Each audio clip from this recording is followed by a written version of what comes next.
De Weekbreak. Uw gastheer, Roel Bloemen.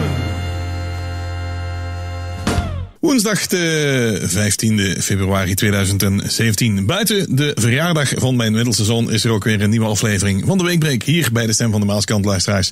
Tot aan 10 uur een muzikaal informatief programma dat we voor jullie gaan proberen te maken. En het gaat over de band De Hoos. Heren, goedenavond allemaal. Hallo. Goedenavond. Hey. Overigens gefeliciteerd met je zoon. Dankjewel. Gefeliciteerd met je zoon, Roel. Dankjewel. Hij gaat heel gelukkig. Hij luistert niet. Hij kan niet luisteren. Ja, hij kan wel luisteren, maar hij is... Maar dat mag niet te vaak. Heeft dat zo zijn reden dan, Erik? Die klik je zo. Hè? Pats, weet je wel. En dat is niet zo vaak. Hè? Dat komt echt niet zo vaak voor. En Wat mensen tegenkomt, waar het gewoon klikt, dan moet je daar aan vasthouden. En dan moet je gewoon leuke dingen doen. Ja. En dat doen we gelukkig. En daar zijn jullie mee bezig. Ja, gelukkig. ja, wel. dan moet ik eigenlijk toch nog wel eventjes iets heel kleins vertellen, Roel. Want, Ja, doe maar. anders dan weten de luisteraars niet zo goed wat hier allemaal zit. Ja, ik ben op mijn 11e ongeveer begonnen met... Ja, dankjewel Erik. Ja, dus zo zit hij. Ja. Ja. Goed. Ja, hoe moet ik het zeggen? Dat klopt eigenlijk nooit. Via Rick dan bij de host terechtgekomen. Dat klikt inderdaad heerlijk. En dat... Tot nog toe nog geen dag spijt van gehad. Nee, zeker niet. Nee. Kijk, zo hoort het, hè. Hier gaat het toch wel duidelijk om waar we de laatste tijd veel last van hebben. In onze studio nog steeds onze centrale gasten van het eerste uur. De heren van de Hoos. Ja.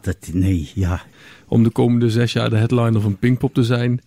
Dat past ook niet helemaal in de rest van het programma. Maar ja... Het is 7e jaar misschien. Kijk, en dan ga ik diezelfde vraag stellen aan bijvoorbeeld aan Domi. Maar nee, hou op. Geen Pinkpop en zo. Nee, dat is net te groot. Nou, dan gaan we donderdag naar de Arena.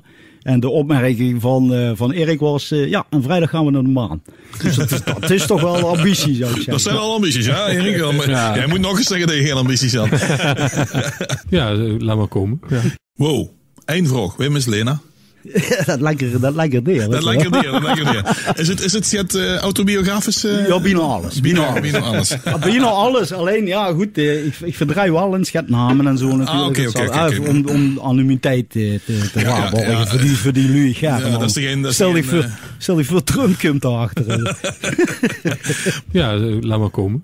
Ja, voorbeeldband.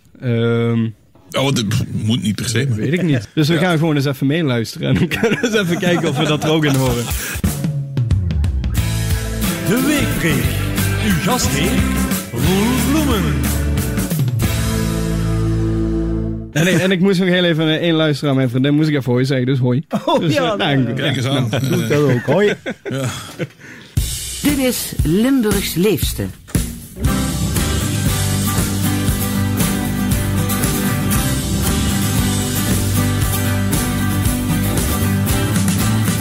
Niks weten, daar alles zo verdampt.